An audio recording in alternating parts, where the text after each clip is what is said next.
Hello, welcome to Community Matters. This is your host for the next couple of hours. I'm honored to be here.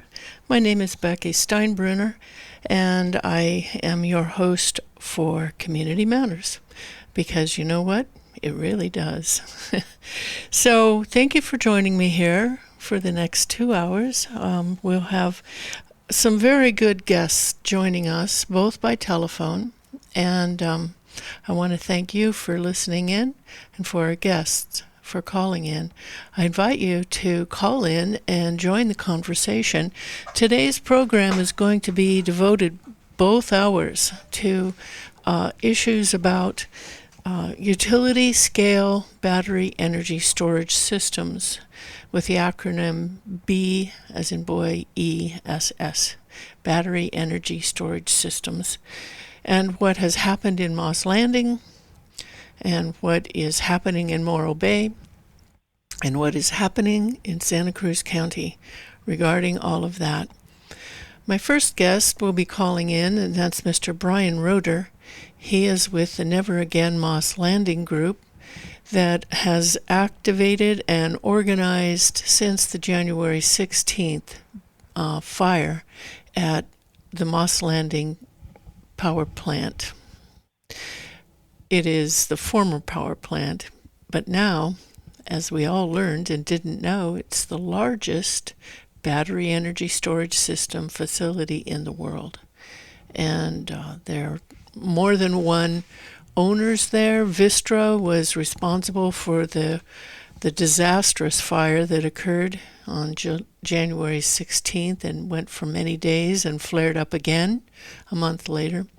So the Never Again Moss Landing group will be joining us here in telephone conference here, and I encourage you to check in and call in. The second hour will be Mr. Barry Branin, who is one of the organizers for the group in Morro Bay, down in San Luis Obispo County, who has done a tremendous amount of work to stop a very large battery energy storage system from going in there, also by Vistra.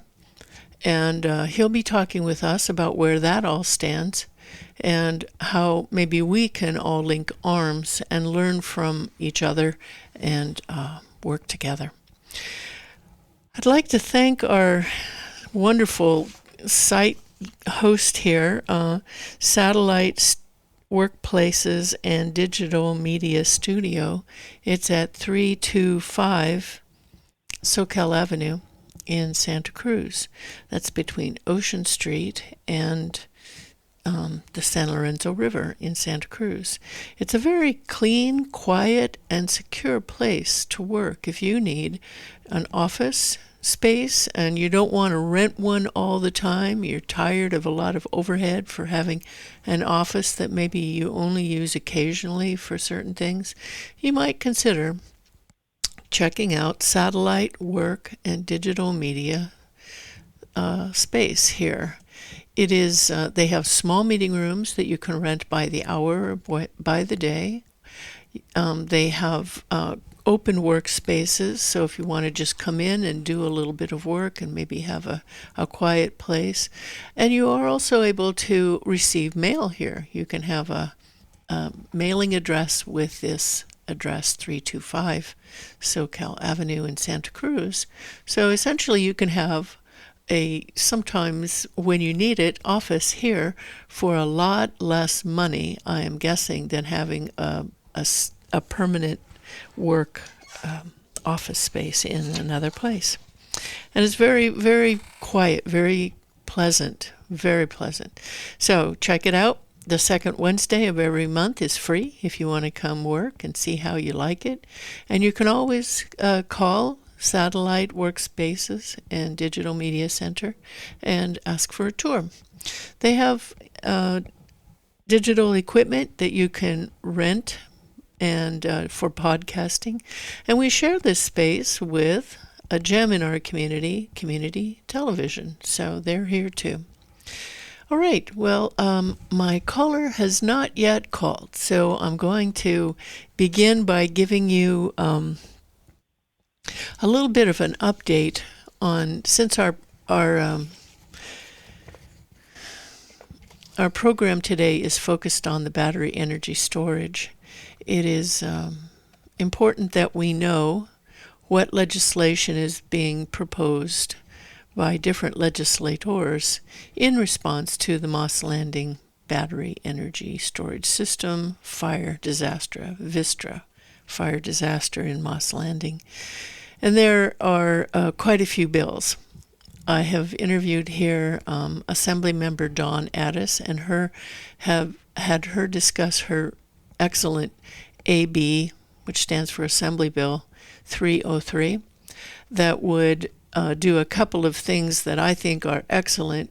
Notably, it would claw back the ability of approval of these large grid scale or utility scale BESS facilities to the local jurisdiction, rather than allowing them to go around all of that, which they can now, thanks to another piece of legislation known as AB, Assembly Bill 205, that allows that battery energy storage application to completely bypass local jurisdiction and go to the California Energy Commission for what's called an opt-in certification. And that AB 303 would stop that. And it would also set a defined setback distance from medical facilities, schools, residences, and sensitive environmental areas, habitats, such as College Lake in Watsonville, and places. There would have to be a 3,200-foot setback. And Assemblymember Addis simply lifted that setback from the oil and gas facility processing setbacks that are already in existence, which makes a lot of sense. And so any application would have to abide by that. Now, there's, I will just say as a side note, community energy, Central Coast Community Energy, 3CE, is not in favor of that because they said it would limit them too much as to where they could put these facilities. Well, that is precisely the intent. So pay attention to what 3CE, Central Coast Community Energy, is saying, because they are behind the scenes supporting all of this. And by all of this, I mean the 3 sites that the Santa Cruz County Board of Supervisors are set to approve on September 9th with a brand new ordinance for the county, laying out all of the regulations and restrictions for the county to have these 200,000 megawatt battery energy storage facilities in our county. It's brand new.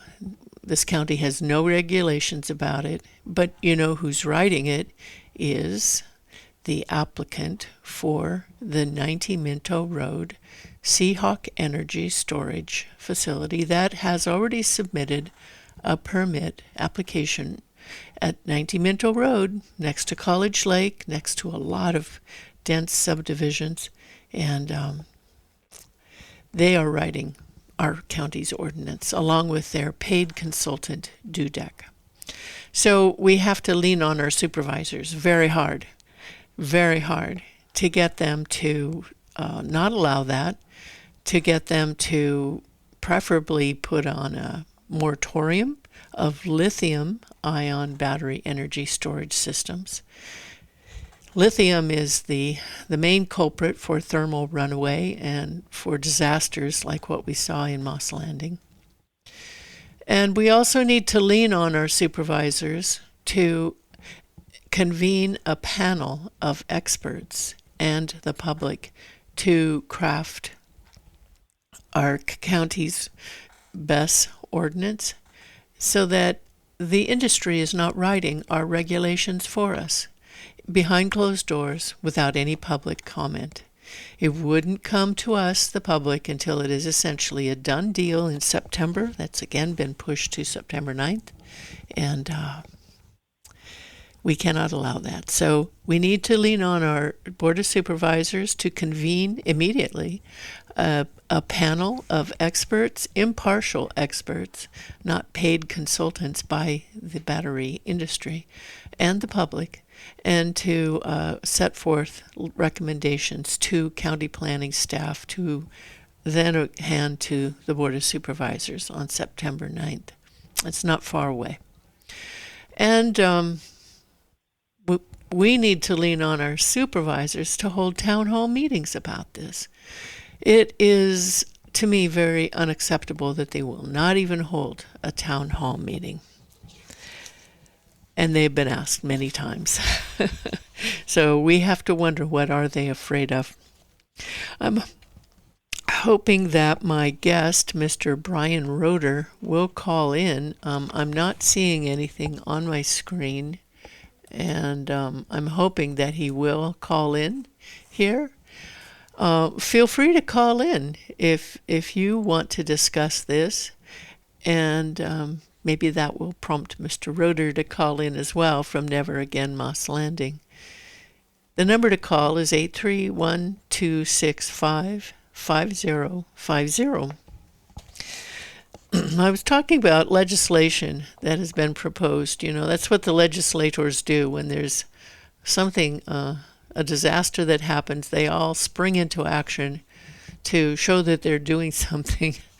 And there have been a number of bills proposed. The first one out of the gate was by Assembly Member Don Addis, and that was AB 303. Soon after, there was one proposed by State Senator John Laird, and that's SB 38. And in my opinion, that's just doing more of what hasn't worked, requiring that these battery energy companies submit paperwork, submit reports, do this, do that. But you know what? Vistra didn't do any of that, and nothing happened to them. Nothing happened to them. So to me, there's no teeth in Senator Laird's SB 38 because there's no enforcement. There is no enforcement. And so it has to have something concrete, like AB 303 has, in my opinion, that there is a defined setback, and if you don't meet that setback, the answer is no. Now, there's another really good one here that was introduced February 5th of this year by Assembly Member Carl DeMaio. Carl DeMaio is in San Diego County. And his bill, I think, is another really good one to get on board with and to urge our Assembly members to support. The Assembly members for Santa Cruz County, there are 3 of them. We got divided up a lot with the last census redistricting. So up in the north, it's Assembly Member Gail Pellerin, more to the south, and the coastal area is Assembly Member Don Addis. And then off over in one little section of Watsonville, it's actually Assembly Member Robert Rivas, who is the Speaker of the House, a very powerful figure. So we need to lean on them to support these different pieces of state legislation. And I want to highlight for you what I think is so good about Assembly Member Carl DeMaio, AB 434. Now, I'm hoping to get him or his staff on to interview with us in the near future because they are really good, and I think this is a good piece of legislation. DeMaio is spelled capital D-E, capital M-A-I-O, and again, he is in District, I think it's 75 in San Diego County. So what this would do would not allow energy storage facilities that use batteries as a storage medium from being able to go around the local jurisdiction to the California State Energy Commission to get that opt-in certification and thereby circumvent local jurisdiction. That's the same thing that Don Addis's bill, AB 303, would do too. So this one would do that, but it would also prohibit until January 1st, 2028, a public agency from authorizing the construction of a battery energy storage facility, and would require the state fire marshal on or before January 1st, 2028, to adopt guidelines and minimum standards for construction of a battery energy storage facility to prevent fires and protect nearby communities from any fire hazard posed by the facility.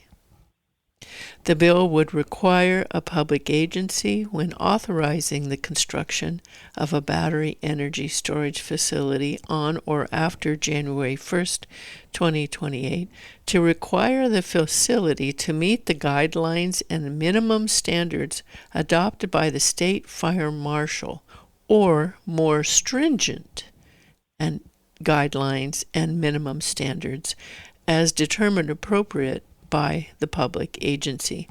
Now that last piece is really important, and here's why. Local jurisdictions are allowed to make more stringent guidelines and minimum standards than the state standards are. They can't make less stringent. They can make more stringent, which is an option that Santa Cruz County Board of Supervisors or planners can do with this brand new Santa Cruz County Battery Energy Storage System ordinance. We can make it more stringent than what the state may be requiring. And what I like about AB, Assembly Bill 434, again proposed by Assemblymember Carl DeMaio, is that it ties it to the new state fire codes that are going to be upgraded this year, and puts more, in my opinion, more power with the fire officials to really, again, require that these facilities will not catch fire. Will not catch fire. Now, the lithium-ion technology cannot make that claim, cannot meet that threshold. Certainly we saw with the nickel, manganese, cobalt lithium batteries that have caused huge heavy metal contaminations in Monterey County and parts of Santa Cruz County, although the tests all say nothing to see here. There is the newer version of the lithium batteries that are lithium iron phosphate, which the companies all say, oh, this is safer. Safer. Well, that's not good enough for me, and simply putting them in a metal cargo box is not safe. Not safe. There have been some recent analyses of a fire that happened in Surprise, Arizona, last year, a couple of years ago, where the fire crew showed up and there was smoke billowing out of the container, and they sprayed it with water on the outside to cool it off, opened the door, and it exploded and knocked the firefighters backwards through a chain link fence, and they were all on fire. That's what happened in Surprise, Arizona. And there are other such fires, some of them being the safer lithium iron phosphate technology.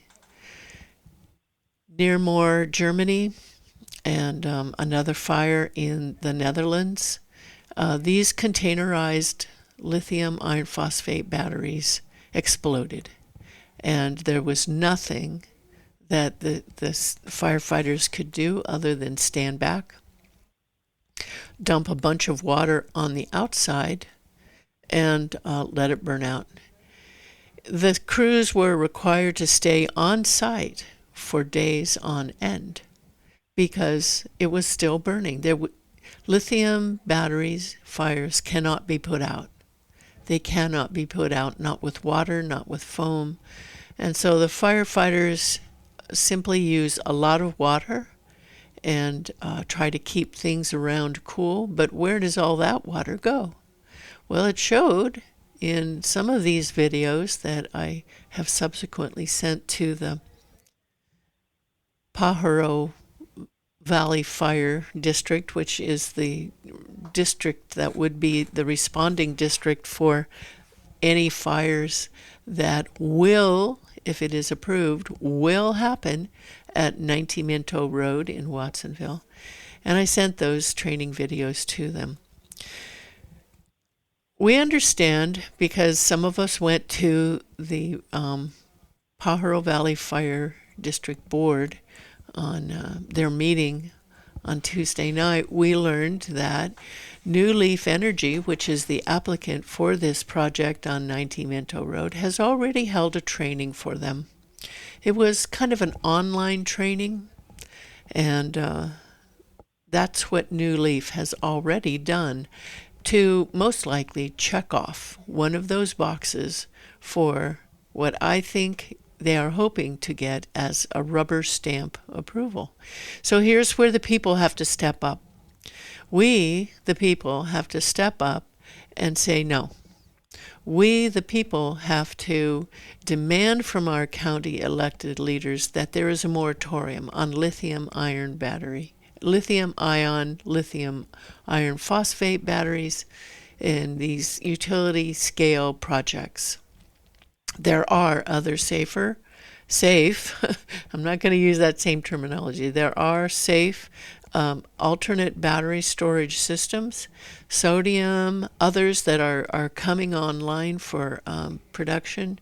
And it is notable that the two largest battery producers in the world, manufacturers in the world, both of which are in China, are switching over to sodium battery manufacturing and away from lithium. So that tells you something. And we have to demand that our elected officials just stop. Don't rush this through. Do not rush this through and make bad decisions that will be with us forever until the next Moss Landing that could happen at 90 Minto Road or next to Aptos High School on Freedom Boulevard, or on Paul Sweet Road next to Dominican Hospital. Those are the other sites that the county wants to put these. Now, I've submitted a Public Records Act request to the county saying, how did you decide where to put these? And they've not responded yet. They were supposed to have it within 10 days, but they haven't. That's not unusual. But who decided this? It was pushed through initially back in August of last year by then County Supervisor Bruce McPherson, who is one of the main principals of Central Coast Community Energy, 3CE, and Santa Cruz County Administrative Officer, Mr. Carlos Palacios, who sits on the board, the operations board of 3CE. Those two worked arm in arm, along with 4th District Supervisor Felipe Hernandez, who's just kind of, in my opinion, going along with it because he wants to go along with it and doesn't understand what it really means or the hazards that come along with it. He's just playing the political game to go along with it. And that was all pushed through in August and came back in October and approved in concept with a deadline date of April 25th to approve the final version of this brand new ordinance. That got pushed back recently to September 9th. So you can be sure that things are definitely happening behind the scenes. We already know from the fire officials that they've seen the draft ordinance and they've commented on it. So when our elected officials tell us they don't know anything about it, I don't believe them. I really don't. And we've got to demand that they be transparent, that they hold town hall meetings, that they approve an emergency ordinance that would set a temporary moratorium on lithium battery utility scale projects, and convene this project, this panel of experts to help write the ordinance for Santa Cruz County and not allow Dudek and New Leaf Energy to be the authors of it. We have a caller, and I'd like to take that caller. My guest, Brian Roeder, has not yet called in, so we'll keep hoping for him, because tomorrow the Never Again Moss Landing group is holding an event at 10 o'clock at the Hot Enchilada. That's as you enter Moss Landing from Highway 1. At 10 o'clock, they'll have a panel of scientists and community members there, and they're going to be talking about what they have learned and what they're going to do.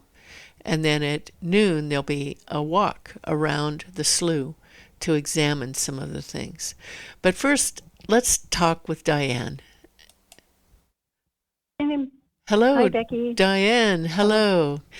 Nice Hi, to good to hear talk. you. Thank you for calling in. What Yes, would yes, you yes. like to say? Well, I've come to understand that there are a lot of environmentalists that are now looking at these battery energy storage sites and really questioning the environmentalism of them. And I think that's new on the horizon. These projects are so new; they're being thrust upon us. We're not really getting any traction with our county leaders, for input.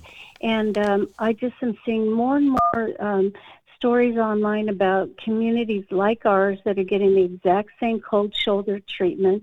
And people are really concerned about looking at their lives with livestock and, and communities, tightly packed like ours, and really doubting that they're not even really having a chance to have a dialogue about, is this really the way we want to go? And what about, slowing it down, like you say, a moratorium, and looking for alternatives that are safe? Yeah. And I just wanted to pass on a video last night. It's on YouTube, and the title of it is "Warning: Farmers, Residents Sound the Alarm Over Risky Battery Project on Farmland." And this is a story about up in Canada, and where a big battery energy storage facility is being planned next to a dairy farm. And to watch their story unfold, and seeing them at their city council being shut down, and all the concerns that they had, and I just thought, boy, this is really, it's really important now for us, because when we have been environmentalists our lives and really concerned about taking care, and then to have this come up to us, really to be able to, I guess, decide, is this worth the risk, that we're being proposed for? Yeah. Yeah. And to just say, oh, it's safe, and our models of one battery unit show no problems at all. That is just simply not acceptable anymore. Right. And if anything, they understate what what their accident will be, and for us, it's like, we want the worst case scenario. Yeah. We want to know that, what's going to happen to everything around us. I mean, we already did learn from Moss Landing how many people were affected health-wise, business-wise, land-wise, and, we really don't want to be them and have it happen here. Right. And one thing that the video made a point of, a gal asked about the liability. Who is liable for, these accidents because she was asking, is the landowner going to be liable? Is was Vistra liable? It seems like they got kind of a pass on that. Yeah, it feels that way, doesn't it?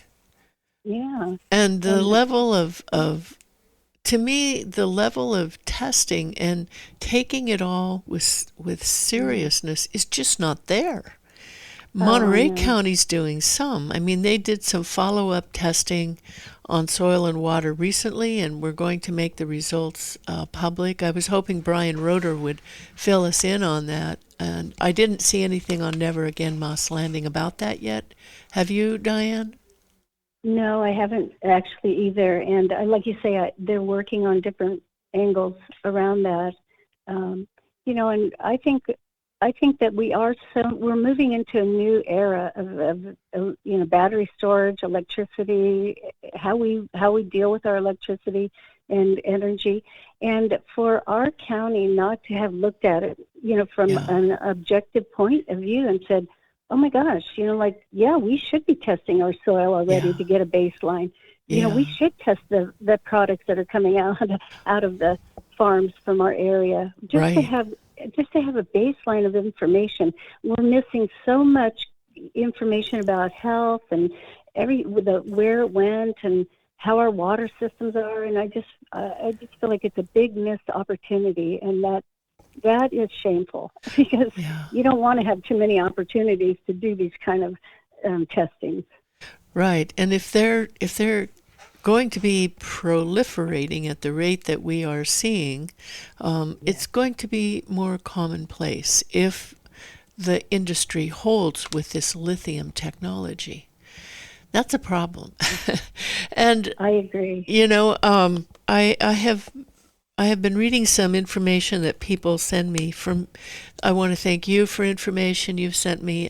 Elizabeth has sent great information, but there's a woman named Renette Senham who has done a lot of research and has put things up that I think are included some on the Never Again Moss Landing website, and I encourage the listeners to go to the Never Again Moss Landing website. It's got a lot of good information, but Ms. Senham says, the elected officials were downplaying the importance of the manganese nanoparticles. Now, Santa Cruz County found elevated levels of manganese in the water lake sampling in the sloughs that were done in early February.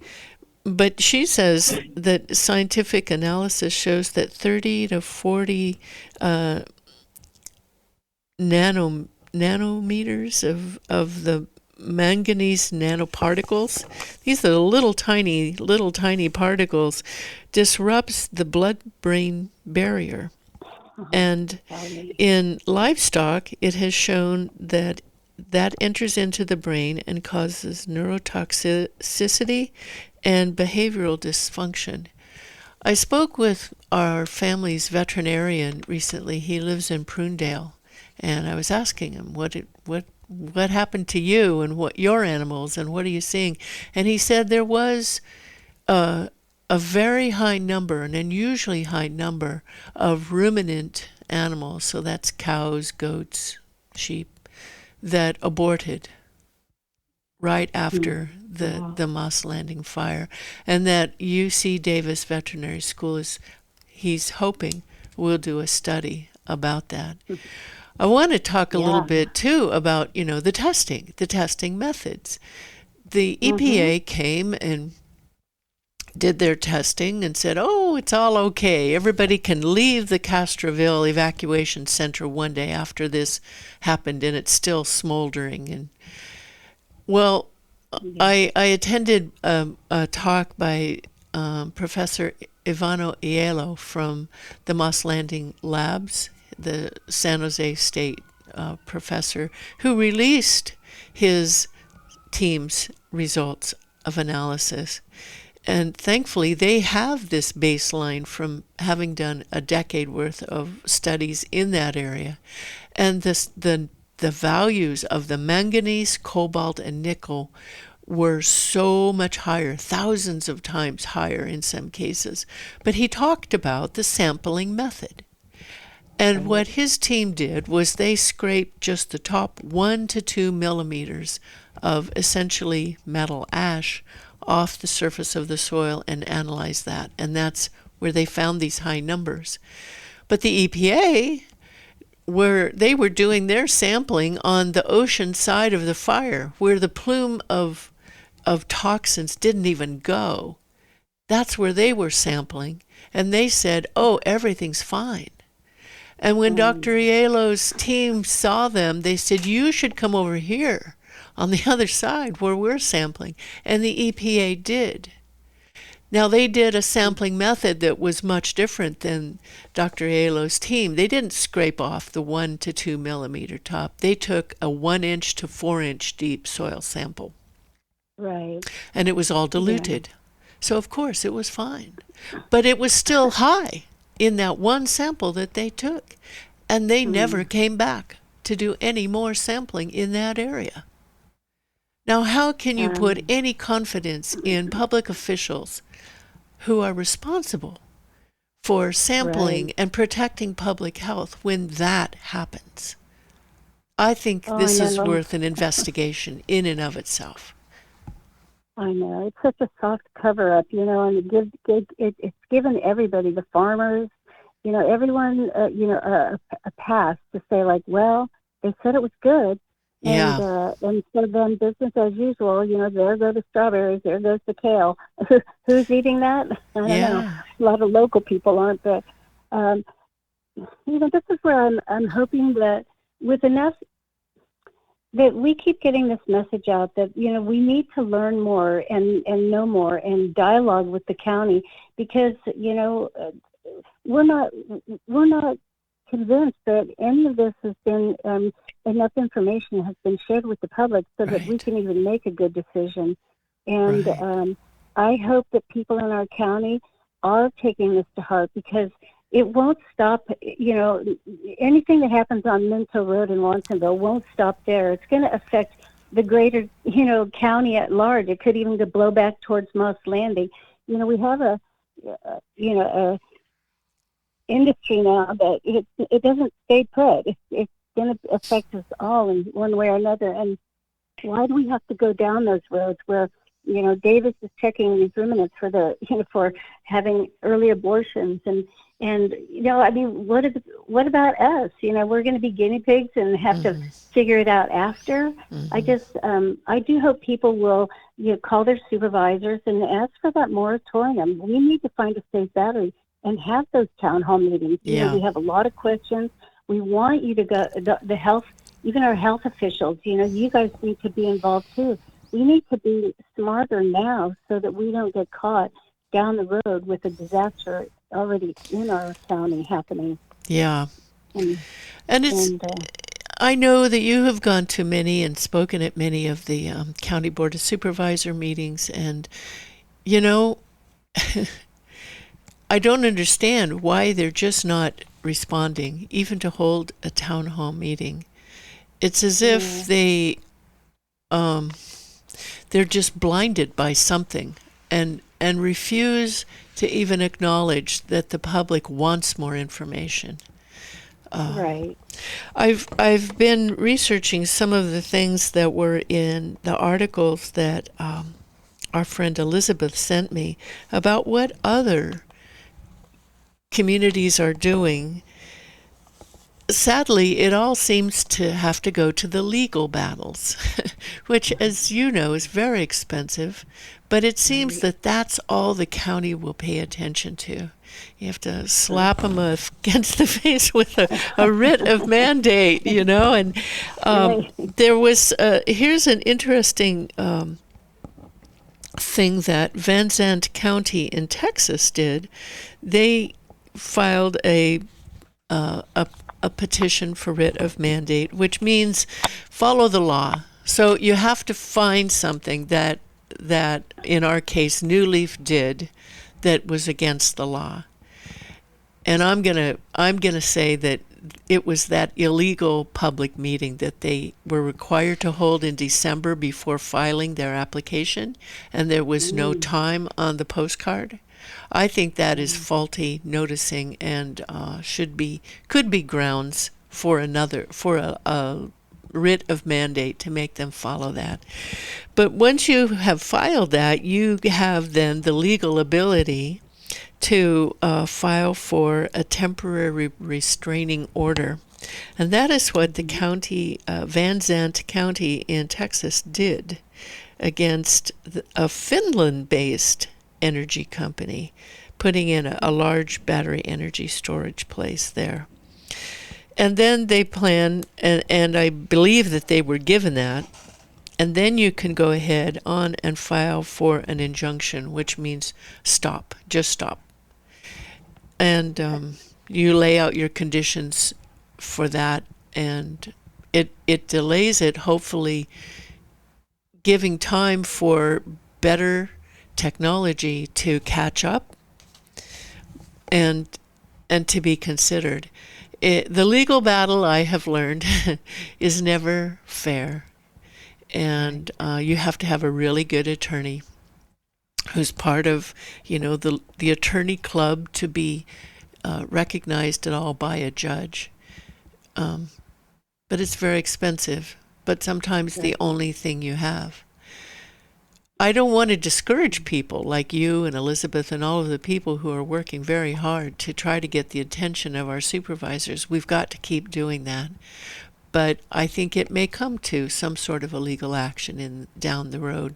So that's why it's important for people to document what we are doing now. When you met with them, what you asked of them, what was their response. Do you have any thoughts on that, Diane? Well, I do agree with you. We are up against a pretty mighty industry. Sort of a David and Goliath here. Yeah. And, and we do see a legal option, out there down the road. We don't want to jump to it right now, but we are trying to do as much as we can along the way. And part of that is just raising people's awareness and realizing, like, whatever happens, what we can do now, especially around Watsonville Minto Road, will affect the whole county. So the more we get involved now, the better off we'll be. And I know we have a county full of people who are very skillful. We probably have great lawyers out there and people who have many skills that honestly we could start using right now, because we have been silenced and kind of forgotten by our supervisors. And so we're really trying to raise the awareness locally so that we are a big voice. They will listen to that. I mean, if we show up at their board meetings and really show up, we can shock them. Right now, they have the luxury of just sort of, okay, passing us over. And I don't know, Santa Cruz is better than that. We don't have to let this sit like that. And so I encourage everybody to join the Facebook page. It's called Stop BESS, Lithium BESS in Santa Cruz County. So that's Stop Lithium BESS in Santa Cruz County. Look us up on Facebook. As soon as you start searching for it, it'll come right up. It's going to be a really good resource for when our meetings are, what next, what kind of help we're looking for. And we would just, love to have everybody that has something they can offer and do to help with this process, work now before it's put in our neighborhoods. And, yeah. And for the listeners, please feel free to contact the Stop Lithium BESS in Santa Cruz County group. If you want to have a meeting with your neighbors and you want someone to come and talk with you and your neighbors, we will help you organize in your community. It's going to take all of us linking arms together to turn the tide on this. As you say, Diane, it's a very big money industry, and we have elected officials supporting it. who are bought in behind the scenes, as is Carlos Palacios and now 5th District Supervisor Monica Martinez, who both sit on the board of Central Coast Community Energy, and they are desperate to have these kinds of facilities to fulfill the mission of 3CE. And the county's overly ambitious, unrealistic, in my opinion, goal of being 100% renewable energy by 2030. It's ridiculous. It's pushing us fast for no reason. And most of us in the county are 3CE customers, Yes. unless we've opted out. And they call us stakeholders, which is great. And we do have a voice. So I would encourage people to write letters to 3CE and say that we do not want any lithium-based batteries in the portfolio.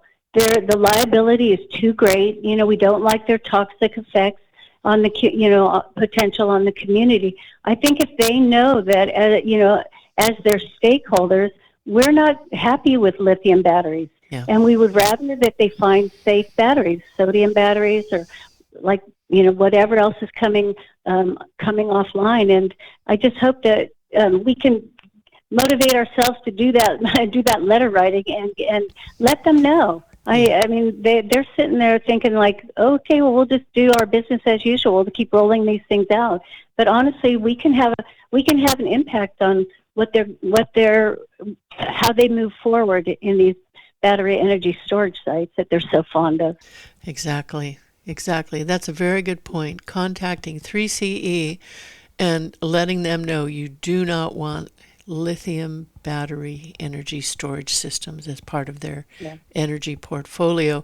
A few of us did attend the 3CE operations board meeting last week, and we kept saying that to them.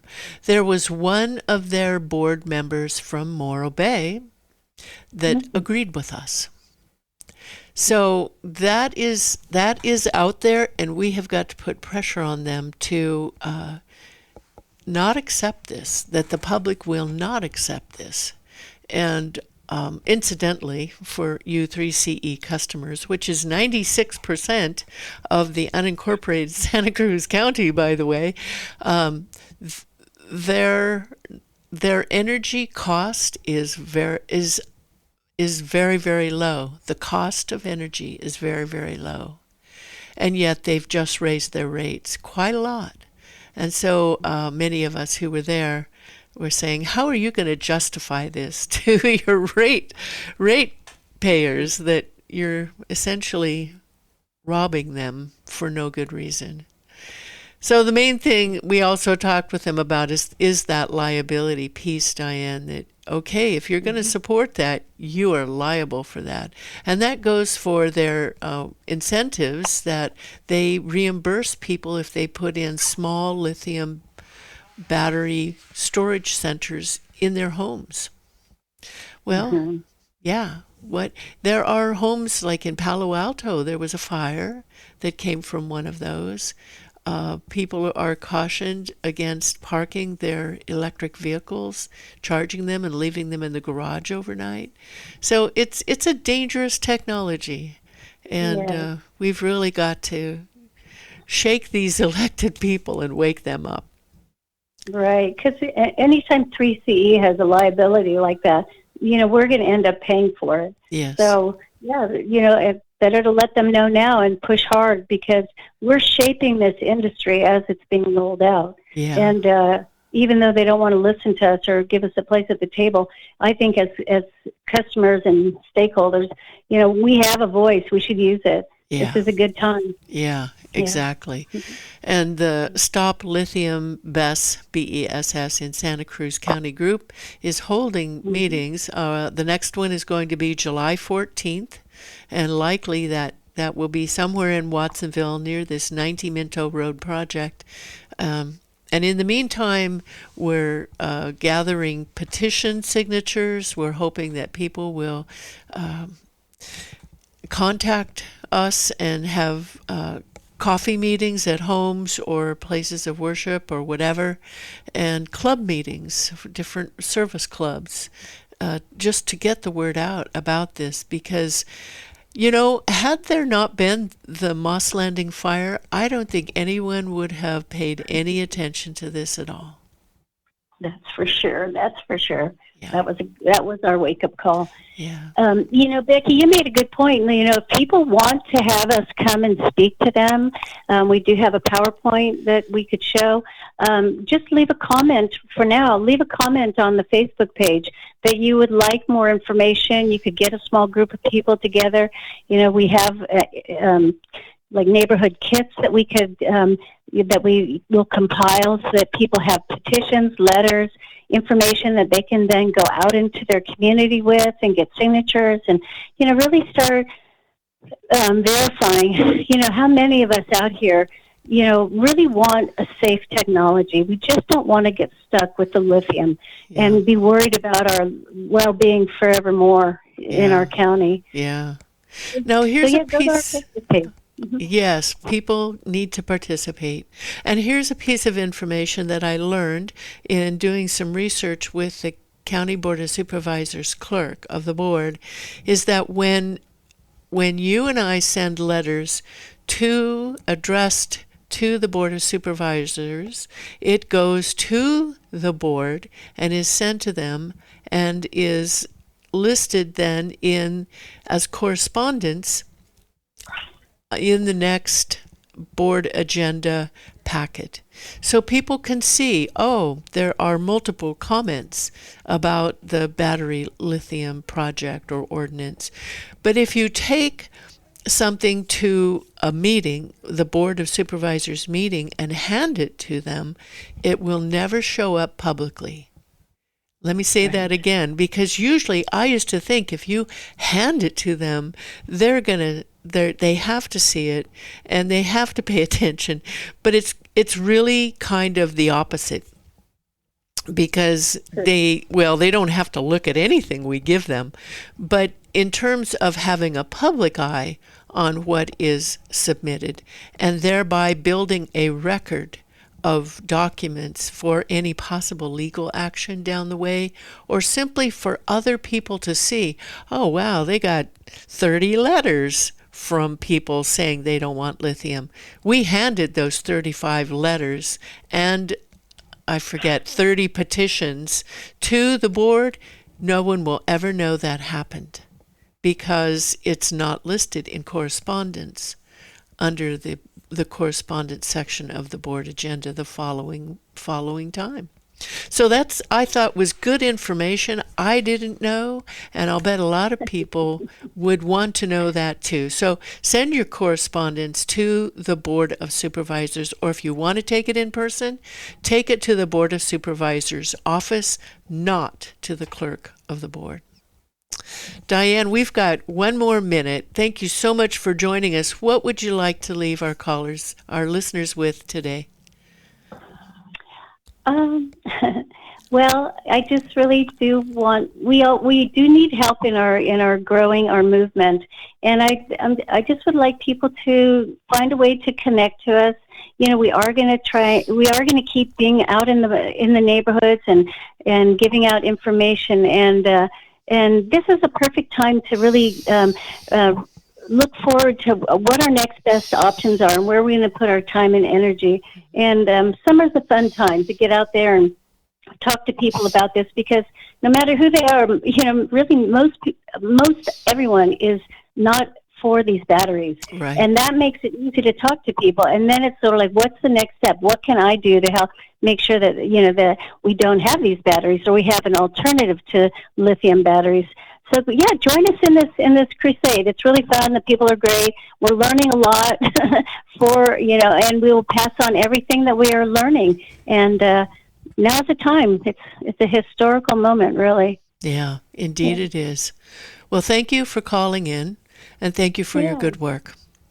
I don't know what happened to. We're off the air now.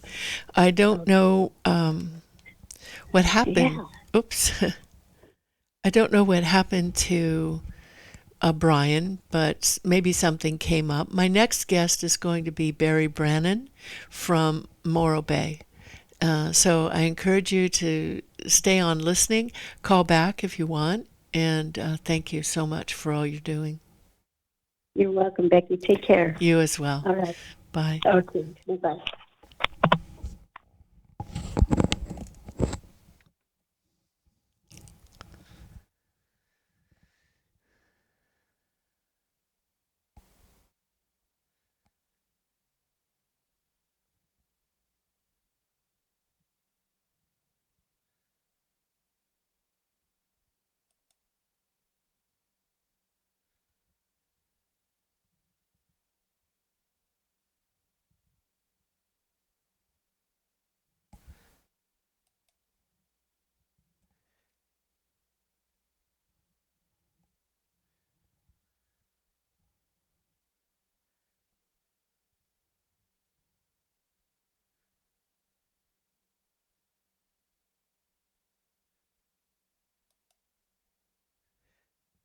Hello, Mr. Brennan. Can you hear me?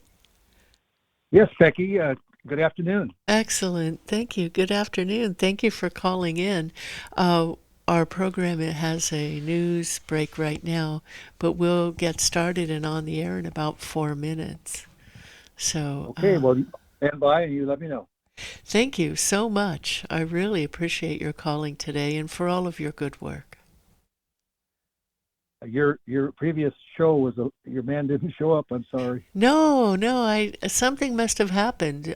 He's usually quite reliable, so something must have happened, maybe with a family member or something. But they're holding a good event tomorrow, and I'll talk a little bit about that again as we begin the second hour, just to make sure people hear it. And then we'll jump into our discussion with you. And do you mind having callers call in? Not at all. I'd be more happy to explain what we've done down here. Yeah, that would be marvelous. Thank you. Thank you very much. I'm going to take a moment and get a drink of water, and I'll be right back. All right. Thank you. Bye. Okay, thank you. Stay on. Yes.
All right, Mr. Brennan, can you hear me? Yes. How about Okay. me? Okay. Yes, I hear you very well. Thank you so much. We've got about 30 seconds before we go back on the air. And again, thank you. All right. Yeah. Standing by. Thank you so much.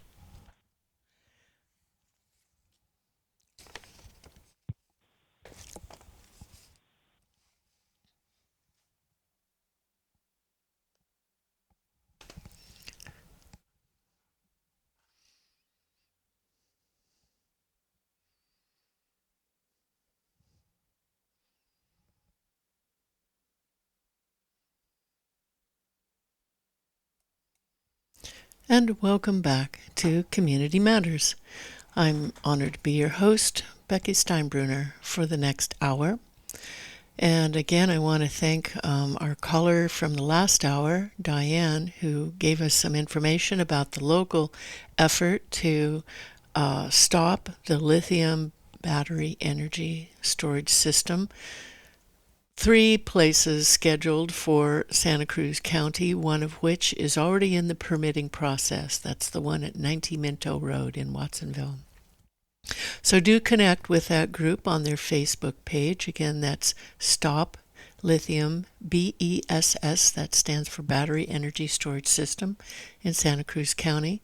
They meet the first and third Saturday of every month at the Aptos Library. The times change, so you need to look at that Facebook. And the next public meeting they've got scheduled will be July 14th. I also want to just give a shout out to Never Again Moss Landing. My guest, Mr. Brian Roeder, was not able to call in, and we're going to hope that he and his family are okay. And let you, the listeners, know that the Never Again Moss Landing group is having an event tomorrow, Saturday, at 10 a.m. in Moss Landing at the Hot Enchilada. That's right at the intersection of Highway 1 going into Moss Landing proper. At 10 o'clock, they'll have a panel of scientists and community experts talking about what has happened and what is going to happen and what the group is doing. And then they'll also have at noon a hike around the slough to examine some issues that these scientists will have been talking about in the panel discussion. So that's tomorrow, 10 o'clock, a panel discussion, and noon, a hike in Moss Landing at the Hot Enchilada. Look up their information at neveragainmosslanding.org. And now I am honored to have with us on the line Mr. Barry Branin, who is a mover and shaker in Morro Bay, helping to organize the Preserve El Estero Bay group, and that has been so phenomenally successful in pushing back Vistra. This is the same Vistra in Moss Landing fire, pushing back Vistra from creating another large battery energy storage system, lithium-based, in the town of Morro Bay. Mr. Branin, thank you so much for joining us here today. Thank you for the invitation, Becky. Oh, it's a pleasure. Why don't we begin by having you introduce yourself, please, and a little bit about what is going on in Morro Bay. Hi. Well, we're fortunate. We have an incorporated city, and we have some very active people in our city. And so when Vistra came to Morro Bay, to our community center, and did their dog and pony show, we were pretty much aware of what they had. And they brought in some signs and pictures and graphics showing us about the batteries. And we said, well, we don't think this is appropriate. And they had a meeting in the grade school, bring people in, and we talked to them more. And we saw that they were pretty determined. So a group of us decided, okay, this is a big issue. So what we did is we actually formed a political action committee. It's not a very difficult thing to do.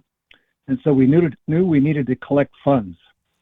And so we're a political action committee. We had a secretary, and we did all the filing with the state.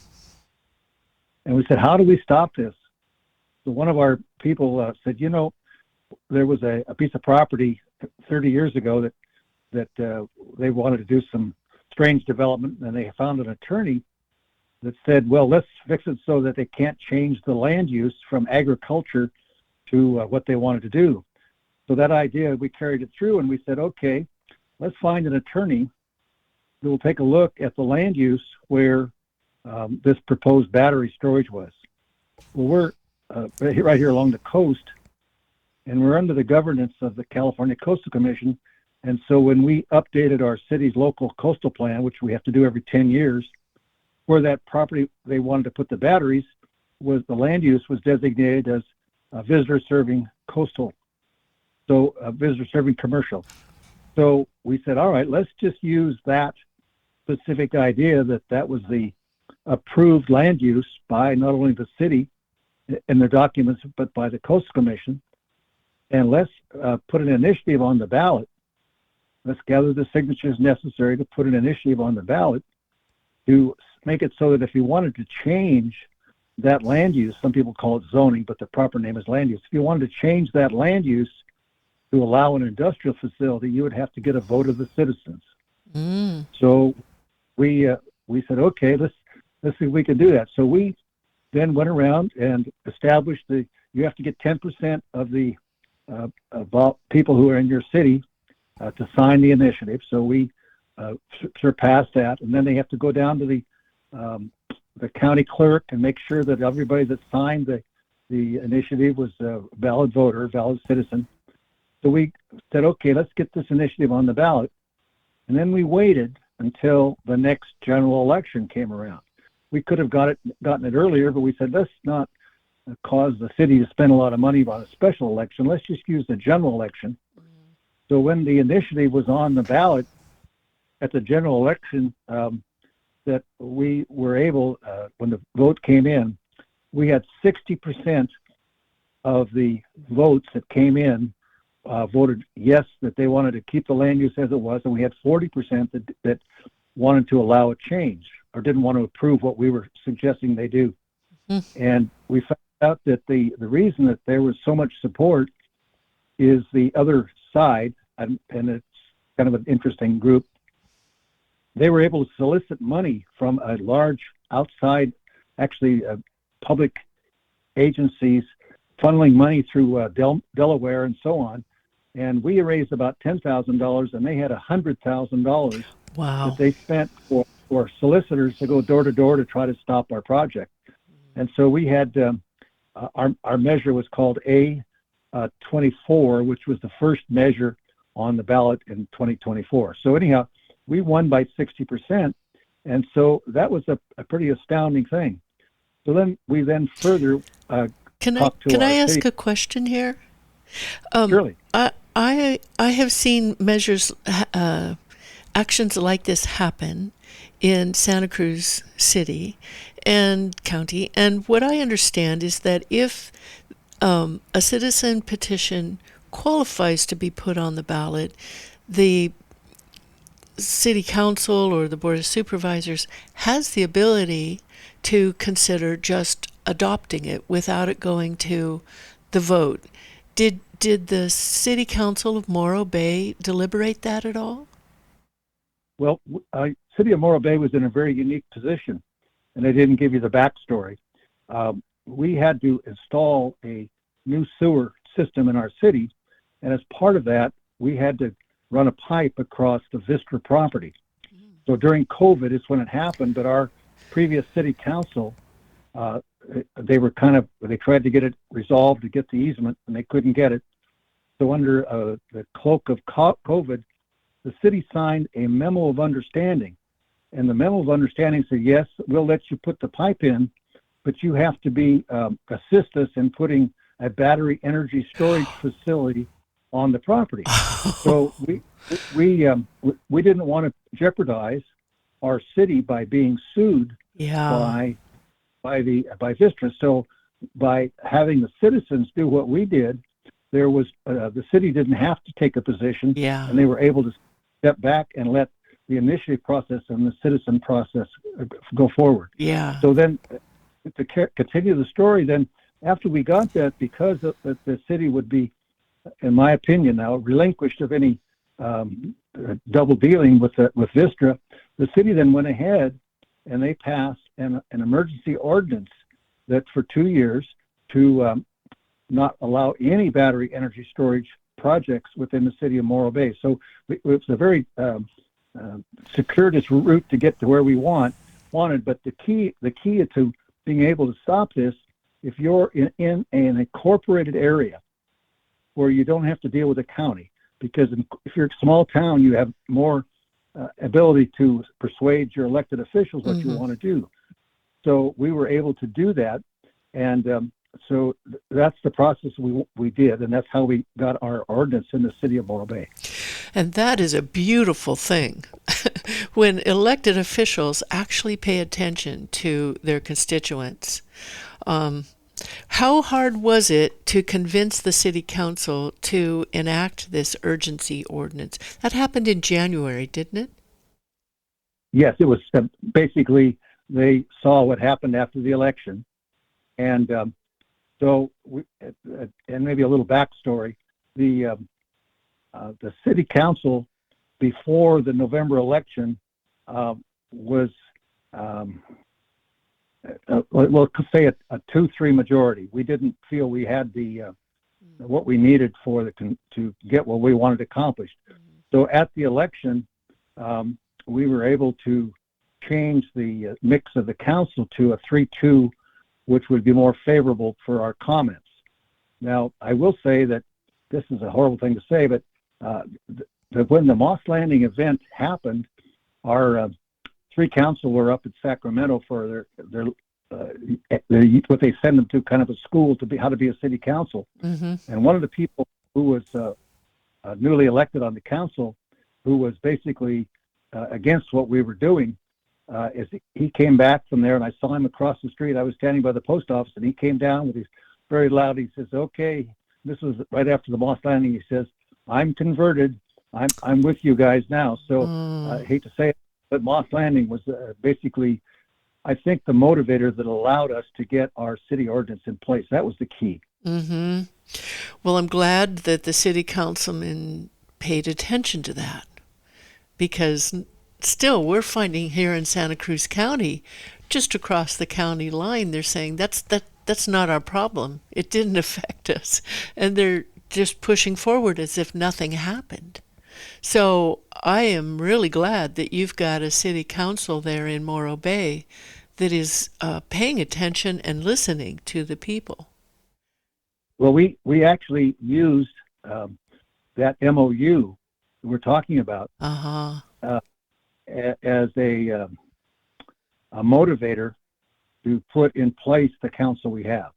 Frankly, that we were this a very complicated process. I'm not a political activist. I'm a very old, I have an 86th birthday this year, so I'm an old guy.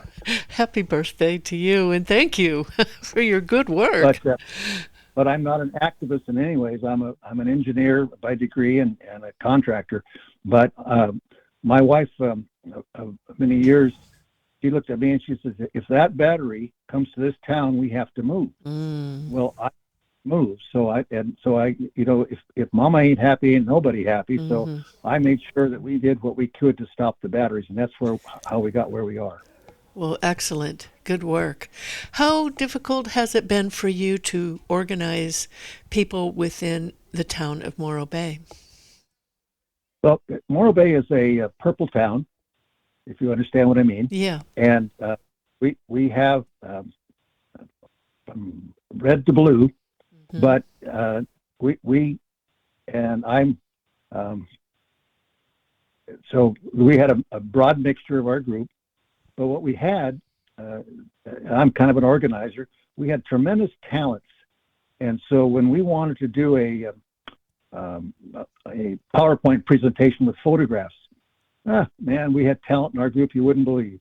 If we wanted to do a presentation anywhere, if we wanted to have speaking or letters to the editor, it didn't matter what, if you were purple or red or green or blue or whatever color, we were all could see that this was a threat to our basically our lives.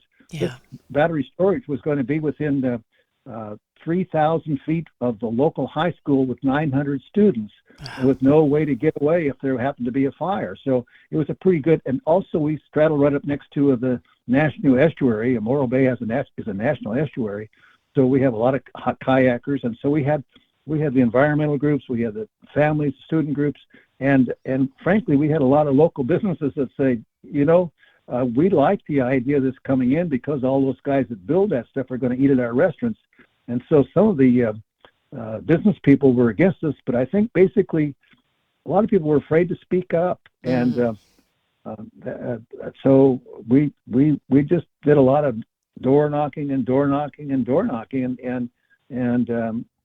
I put out, I was the sign, we had a good sign. That's the key, is you need to have yard signs.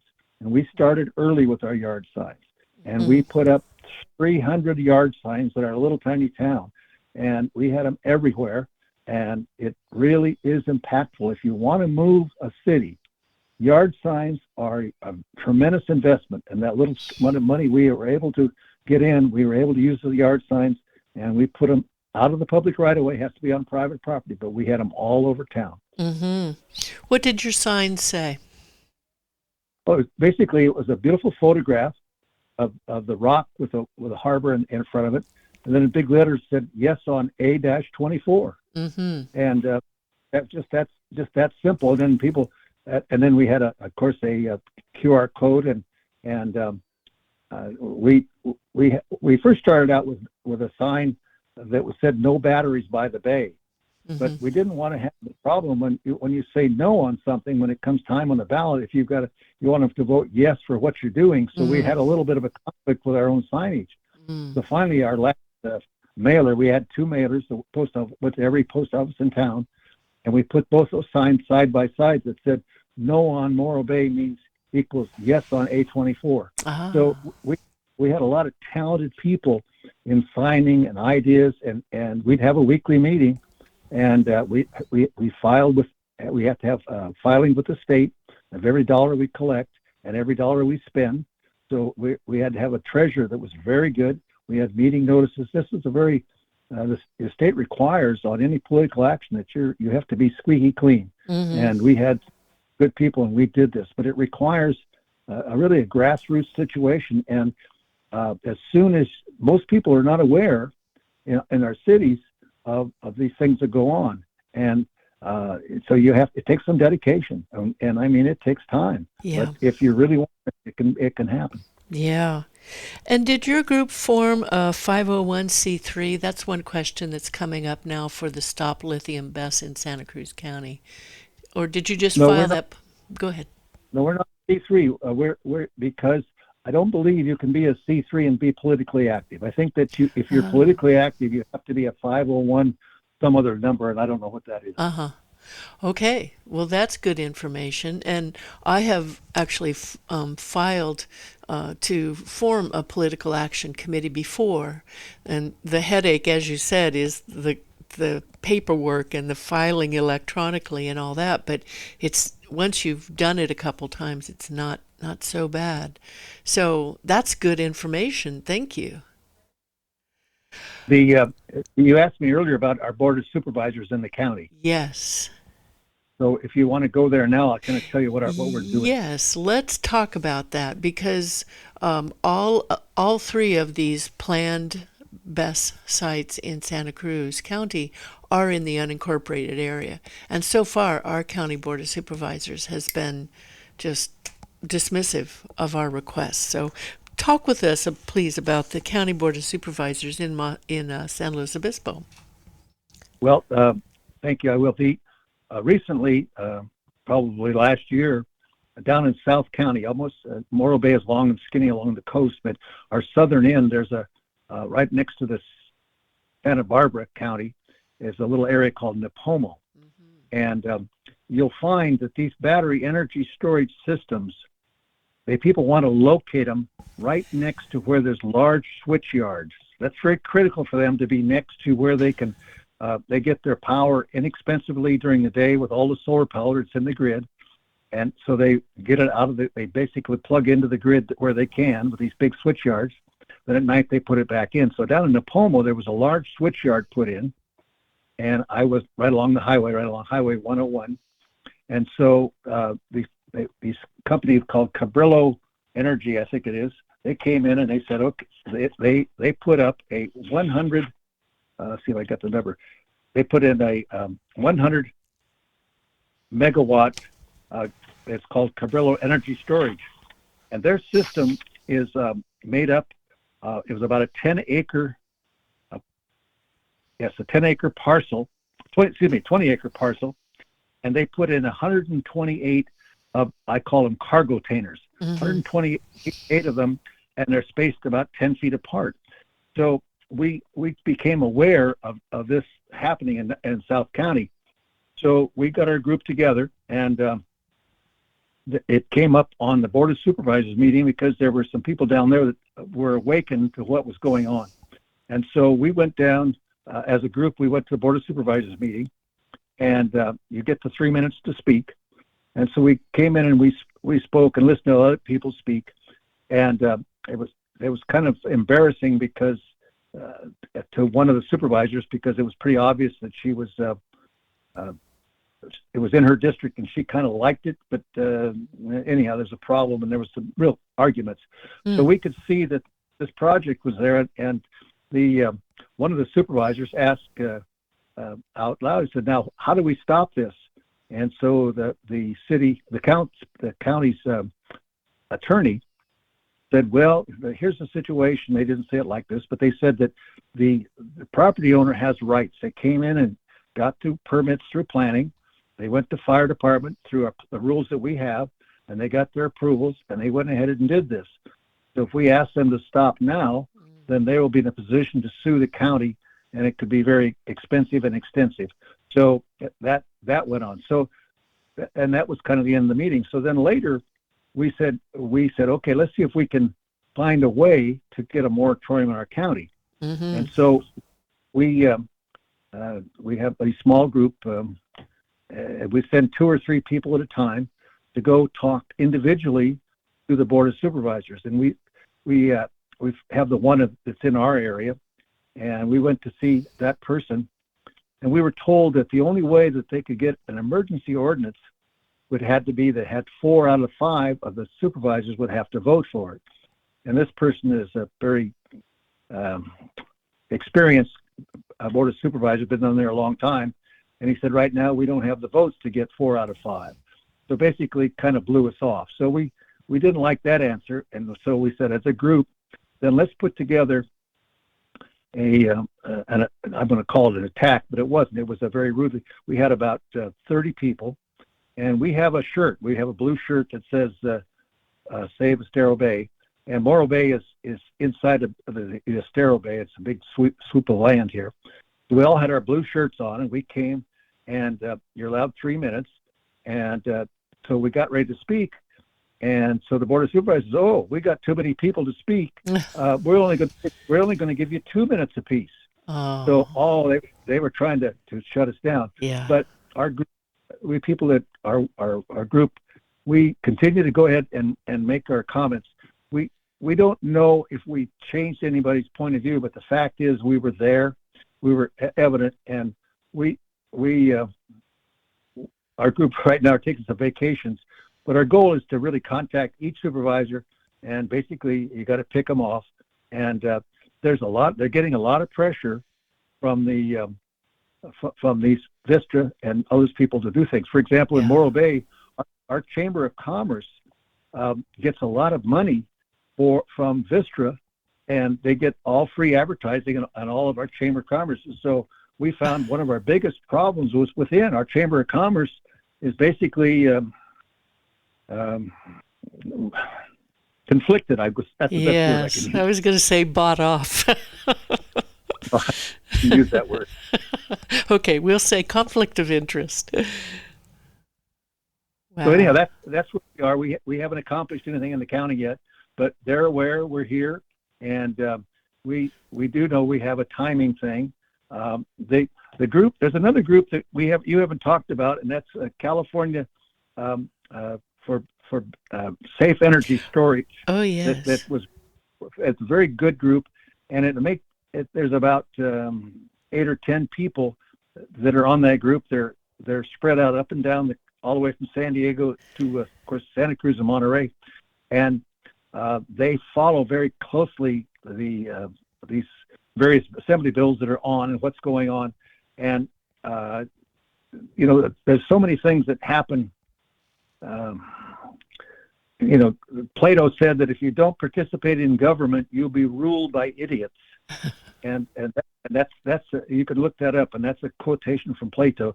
So every time anybody wants to complain about, oh, this is too much work, I always just quote Plato, because if we allow and don't participate, then it's they're not the bad guy. We're bad by not being the citizens we should be. That's right. That is right.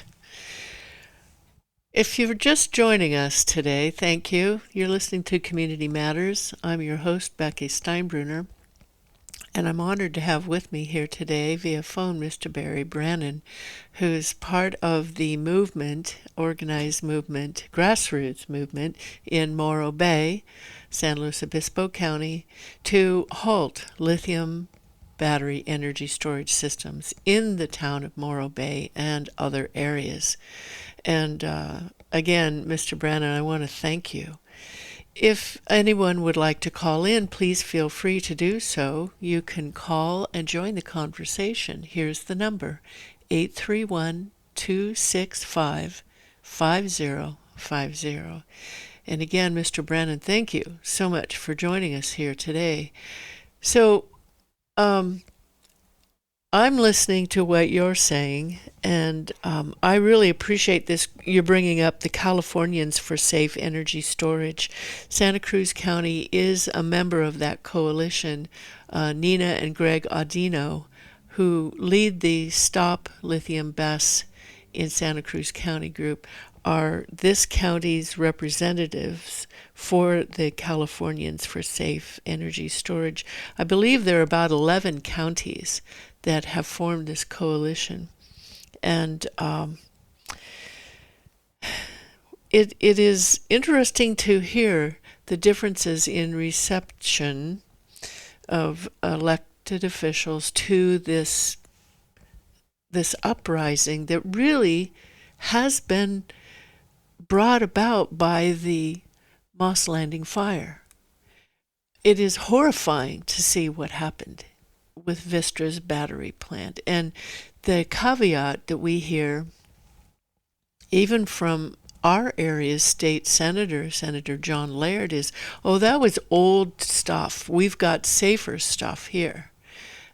But it's not. That lithium piece is the problem with thermal runaway. And what is your group planning to do to monitor what's happening in Nipomo with that 128 containers? For those listening, the site at 90 Minto Road will have over 300 of these cargo containers filled with lithium batteries. So, Mr. Branin, what is your group doing to monitor once the Nipomo site comes online? What are you doing for that? Well, we just, thank you. I just checked this before we came on, and the site is not up and running yet. But I think the challenge you have, and you talk about it's better technology. If you look and very carefully and dig down in, as we have, these storage units, or these, I'm going to call them cargo boxes. They look like the back of it, but they're very sophisticated. And if you look at them, there's they have safety mechanisms built into them. And down in Escondido, they use these same designs. And Otay Mesa, they use the same designs. Mm-hmm. And what happens if they get a thermal runaway inside of one of those boxes, then what they do is they have water nearby, and they spray the water on those containers to cool them down, because they know they can't put them out, and they hope they can just keep them cool so they won't spread to another container, to another container, to another container. Mm-hmm. Well, at Otay Mesa, if you look that up, you can see that the fire people are standing back a long ways. I don't know, maybe 100 yards or whatever, and they've got a big arc of water trying to to cool them down. What happens is those boxes are designed with a blow-off lid on the top. If you actually go through and research as we have, the blow-off, it allows the flames to expand out the top so the whole thing doesn't explode. So yeah, okay, that box didn't explode, but all of the toxic fire mechanism, the ash, whatever's in there is going to blow up, and it's going to go to the next one. And if you look at the one in Napomo, they've only got these things 10 feet apart. I went down as soon as I heard about it, and they weren't ready yet. And so I drive a little gray pickup, and who's going to worry about an old guy in a gray pickup? And so I took a bunch of pictures, and it's amazing how close those things are together. So if one of those ever gets hot, what's the possibility out of 164? There's going to be one of them that's going to have a problem. Yeah. And if that one has a problem, the whole thing, it's a chain reaction that is impossible to shut down. And at Napomo, they put a big water storage tank there. I just read the environmental impact report, and they're really, the people, I talked to a lady that lives right next door to this project, and she was told this was just a solar project. Oh. Well, they're going to get the power from solar, but that's what they told her, and she was really upset because it's an ag community, and the only way that I believe you could have stopped that is if you were aware what it was, and you said this is not zoned for that kind of a use. And so I think the land use zoning is if I were in Watsonville, and if that project you're talking about is within the city limits, then someone should be looking at the land use for where they're proposing it, and it will require a change of land use. So the first place to stop is to go to the planning department and say, we don't want this land use to change. So that's the only weapon I know to be able to stop something like that. If you can't get the elected officials to do it, you've got to work it through the mechanisms that are available as a citizen. Yeah. Thank you for bringing that up, because that's a strong piece, but it seems that our planning department has already agreed to a workaround. Santa Cruz County has what's known as Measure J. It was passed by the County Board of Supervisors back in the late 70s to require that agricultural land be preserved. And so it's been, for years, you did not develop on agricultural land. This 90 Minto Road, it's called Seahawk Energy Project, is in an apple orchard.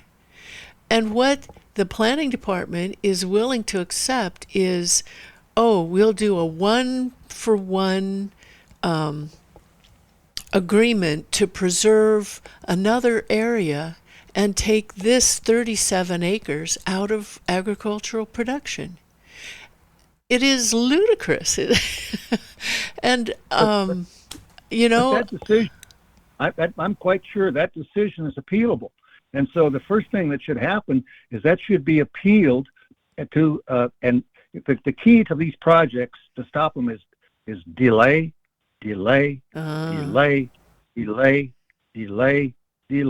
the longer you can delay them by appealing and making sure they have public hearings, the better chance you have because what's happening at the same time, and I don't mean to be political, but the greenwash money that was providing the impetus for these people to put in these battery storage and to put in all the solar panels came out of Washington. That's just been stopped. We have a new sheriff in town. And when you stop the benefit for putting all this stuff in, because those people can get big write-offs, that's all done and over. It's drying up so fast that you can almost see the water going down the drain.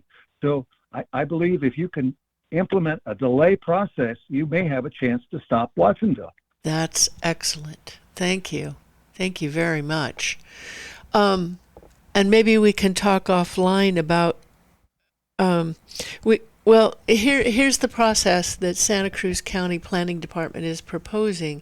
It would be this 1-for-1 deal would be approved by a citizen advisory group called the Agricultural Policy Advisory Committee or Commission. It's a committee or commission. And it's a group of farmers who have been appointed to this APAC, Agricultural Policy Committee, and they do not meet much.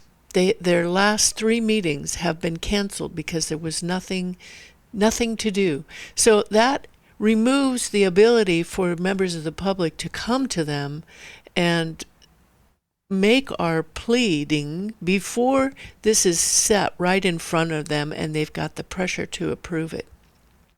The planning staff has simply canceled the last, I think, 3 meetings that the APAC was supposed to meet. But that will be the group that is responsible for blessing this removal of agricultural land. So, and then that gets sent off, rubber stamped, to the County Board of Supervisors when they will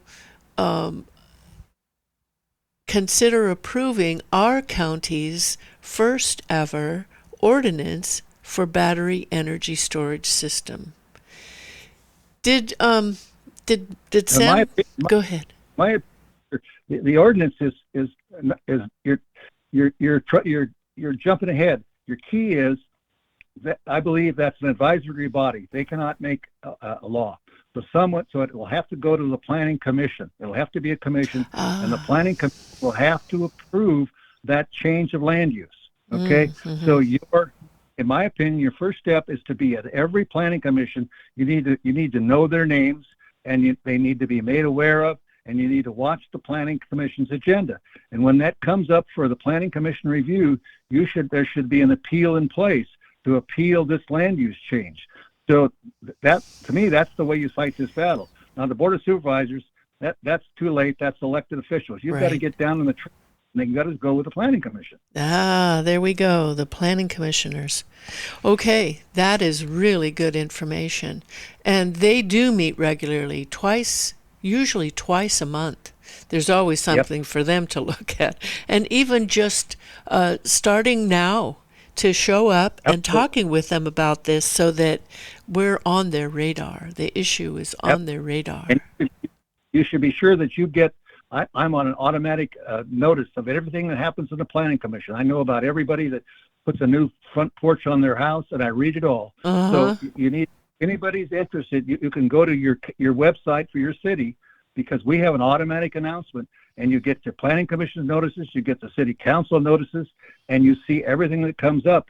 And I would be spending some time with those planning commissioners and explaining to them that this is a problem, and they are the first line of defense, the planning commission.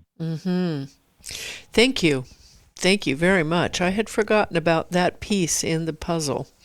So the County Planning Commission meets, I think, the first and third Wednesdays for my listeners in Santa Cruz County, the first and third, or second and fourth, something like that, Wednesday morning.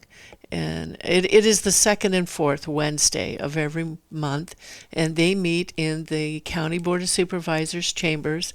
And as Mr. Branin has said, you can sign up to automatically get notices for their meetings as well as the zoning administrative hearings. And we need to start going there.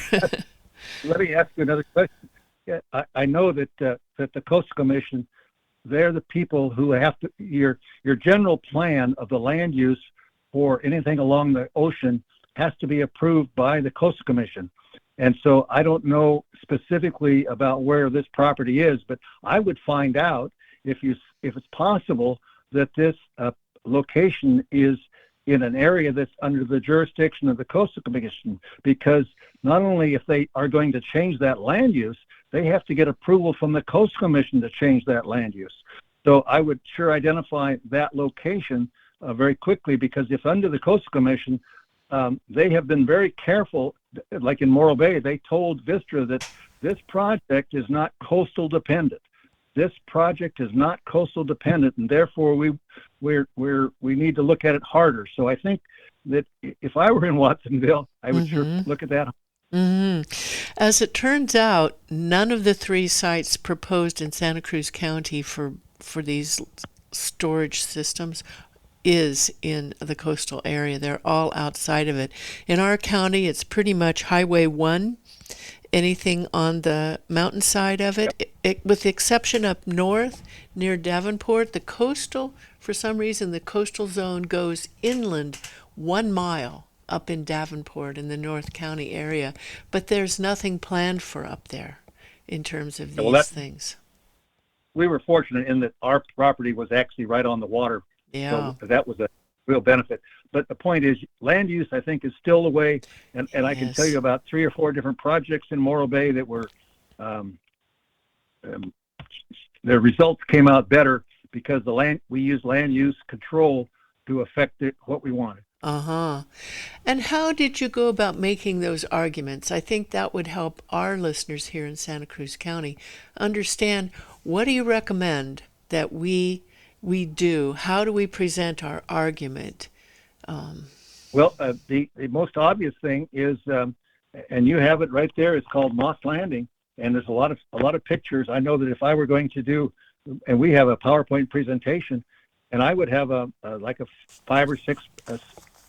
You can go to every council meeting. You can go to planning commission meeting, and you can have a PowerPoint presentation in 3 minutes, and you can say, and just as a general meeting, now we don't think this is going to happen because here's what happened to Moss Landing, and you know, a PowerPoint presentation is really effective. I'm not picking graphics, and all you need is about 5 to 6 people to be able to attend every public meeting. And it doesn't have to be on the agenda. There's a public comment period at every meeting, and the citizens are allowed to come and speak at it. It doesn't have to be on the agenda. Just come and hammer. Mm-hmm. It's a sales situation. Now you're trying to sell your concept, and that's how you do it. Mm-hmm. And did you find that it was more effective to have sort of a different mix of people rather than the same 5 or 6 every time showing up? I don't think that made a difference. The different mix is good, but you got to remember it. Not everybody wants to stand in front of a city council and speak for. Some people have different skills. Yeah. We were fortunate. We had retired school teachers. Those were some of our most effective speakers. They had a good presentation and they do a good PowerPoint. I have a fellow I worked for a long time ago, and we were talking about selling something. He says, "Remember, fellas, they can kill us, but they can't eat us. Let's go." And that's kind of my motto. I like that. They can kill us, but they can't eat us. I like that. That's true. And I don't think they can even kill you. They can just give you mean stares, which we have one supervisor that glares. He has this really mean glare that he likes to administer if you're at all intimidated. He gets up every morning and puts his underwear on one leg at a time, just like you and I. There's no big deal. That is the truth. If you're just tuning in, you have the honor of listening to Mr. Barry Branin from Morro Bay, the Preserve El Estero Bay group, working very hard and effectively in the city of Morro Bay. And they were able to convince their city council to enact is it a 2-year moratorium, Mr. Branin? Yes, that's about as far as you can get it. Yeah, a 2-year moratorium on lithium BESS or battery energy storage in general? All battery energy storage. All battery energy storage. Just put on the brakes. And then what did your group suggest happen during that 2-year moratorium? Or at the end of it? As we see it, and you've talked about it on your earlier hour, there's a tremendous evolution in these batteries. They know they've got a problem. I mean, here the airline said you can't even take a recharging system for your computer on the airline anymore. That was announced. So people know there's a problem, and I believe that we're going to have good. That's why this group called Safe Energy Storage was formed. It's not against energy storage; it's safe energy storage. And I believe in the 2 years that because I believe in technology. Technology is a wonderful thing. I have more power on my phone. If I would have had that, I could have got out of college in 2 years instead of 6, because these technology is coming so fast. We're going to see good batteries. Somebody's going to come to the citizens and say, look, we know we didn't do a good job, but here's a good battery. Here's the way it should be. Here's how they should be spaced. My previous job, I installed underground storage tanks, and I was at maintenance. That's what I did for a living. And gasoline is a horrible thing, but nobody worries about how gasoline is stored today because of our environmental techniques and all the things we've done. So I believe that good battery storage systems will come, and so I'm not against them, but if we can delay until that technology catches up with the need and they become economically viable, they can't be subsidized by the government because the poor people have to pay for them. That doesn't make sense. You get an economically viable product, it will come to market and it will be safe. But we have to wait till that happens. Yeah. Thank you. That is very well put. Very well put. And what is your group, what are you doing now? Are you still meeting? What are you doing to keep this fire alive? Not a literal fire, but keep people engaged in your area. Well, frankly, we there's 3 or 4 of them just went to Italy and they said we're getting out of town, and we're all taking a break. We have a good email thread, and we keep each other informed.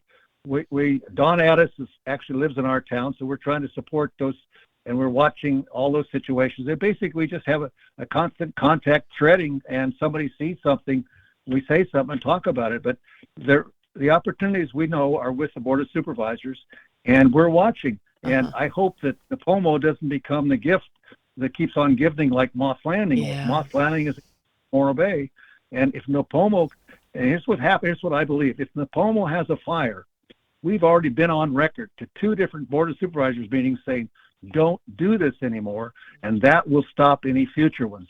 So you have to use the what you have, and you say, here's what you're going to get. Now, until you get a viable battery, this is not appropriate, and that's just, and so they've got to make them prove it to you. And I believe the fire department rules will be the final rule, because you go to any city, if somebody wants to build something, if the fire department doesn't want it, it won't happen. I don't care who you are. Yeah. So the fire department has more power than anybody in the planning or permitting or anybody. If the fire department says no, it doesn't happen, and that's the key. Yeah. Unfortunately, our fire marshal has this attitude that, well, my hands are kind of tied. I can only do so much. And, we're all aware that the state fire codes are changing this year. On July 24th, there's a symposium being put on in Sacramento, but it will be hybrid, talking about this very issue, the battery energy storage regulations and requirements. And so that's all changing. But right now, our county fire marshal is saying, well, all I can do is require secondary access and that they have more water on site. I don't know. I will tell you that you need to get them in private, because they're just as interested as you are, and sometimes they can solve a problem and maybe suggest you go do this or go do that. So I would not say, well, gee, they can't help us, because I think that's the answer. Yeah, that's what we all think too. And so we're going to continue to pressure him and the local fire department that would be the responding agency for this place in Watsonville if it is approved.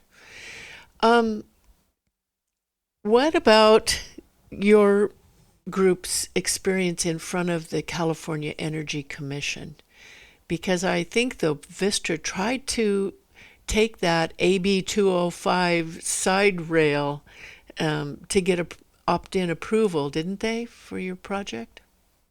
Well, that's a very interesting thing in that the city of Morro Bay, Vista had a permit applying for the city, and then they kind of didn't do anything. Then they wrote a letter that they were going to go to the state, but they still had their permit open. So basically, our public works our community service director wrote them a letter and said, we're not going to leave this permit open forever. So they said, okay, we don't have that permit anymore. We're going to go to the state. But they have not yet filed with the California Energy Commission, even though they wrote us a letter and said they were. So I have a hunch that their reputation is damaged. And one more little homily that I like to do: when when Vistra came to our facility, their guy named David Yeager is their head engineer that brought the project down and tried to explain it to us. And before the meeting in our community center, one of the other people, Rachel Wilson and myself, we got Mr. Yeager outside, and I said, David, I'm an old guy. I've been through big corporations. And I said, if you want to progress in your corporation, you need to listen to what I'm going to tell you. I said, I learned a long time ago, you never want to embarrass the boss. Well, right now, Vistra is embarrassed. Their stockholders are their boss. And I think that if I were Vistra, I would be very embarrassed to try to go to the California Energy Commission and get another permit, because they're got to be embarrassed, and they're not going there. That's my opinion. Mm-hmm. And how did he respond? He wasn't dumb enough to say anything. Well, that's a very interesting thing, and I know a lot of people are watching the actions of the California Energy Commission. They did approve $270 million for development and implementation of non-lithium battery technology. The California Energy Commission did. It's called the Long-Term Energy Storage Project or Dependent Project. So they're looking at it, and I think maybe we should be attending their meetings too and speaking up. Has your group done that? We haven't done that. We basically have been focusing on the Coast Commission because that's what we do. But I think, to go back to it, I think the people, everybody say, well, elected officials and commissions are bad. They're not. They're just nice people. Yeah. I think the people at the California Energy Commission, they want a good solution because they all see the need. So I think that a positive approach, and what you just told me is a tremendous thing to say, that they are looking for a positive approach. So I would do whatever I could to encourage that and get to know their name and say, gee whiz, we like you guys. How do we work along and make you better? Because I think they're the answer to our problems. Yeah. If they do the right things, we won't have these problems. Yeah, exactly. And just hope that they do not fall prey to those big investors and money coming in from Delaware and other places too. It's pretty scary when that showed up, but we couldn't believe. We started, because here again, the other group had to put notice on who their contributors were, and we actually used that information as a weapon against the other side, and we embarrassed them that they were receiving money from, we called it dark money. Dark money was coming in. Shame on you guys. Yeah. And we used that again, and that's a very effective tool. Yeah. Mr. Branin, you are a wealth of knowledge and such a bright spot in all of this. Thank you so much for your good work and for taking time to meet with us and talk with our audience today. Is there anything you want to leave the audience with as we close out our hour? And thank you again so much. Well, all I've been saying is that your neighbors are your best friends. They'll help you do it. You got to find the problem and find for a solution. Batteries are going to be with us. We just have to be the right thing and a safe way to do it. And we need to find until we get there. But believe in our scientists, but don't let the government free money cause a problem, because that's what's happened. I think the free money coming out of Washington is why we're where we are. That's why Moss Landing happened. Mm-hmm. I agree. Mr. Branin, thank you very much. And how can we find out more about your group? Well, our group is not as important as the Californians for Safe Energy Storage. We have a Facebook page, but mostly we just are kind of quiet here. We're just sitting here waiting. And to fight your own battles, we don't know much more than what I told you. Thank you so much. You have given us good information today. So, listeners, check out the Californians for Safe Energy Storage, their site. Check out the Never Again Moss Landing. They're having a gathering tomorrow at Hot Enchilada, 10 o'clock, with a panel of scientists and local experts. And do check out the Stop Lithium BESS in Santa Cruz County Facebook page. Thank you so much for listening, and we'll be back next week with some other very interesting topics. Thank you very much, Mr. Branin. Thank you. Thank you. I get carried away sometimes. Oh, no, you're marvelous. I really appreciate you. Okay, I've got to scoot out. The next programmer just came in. Thank you so much. Bye.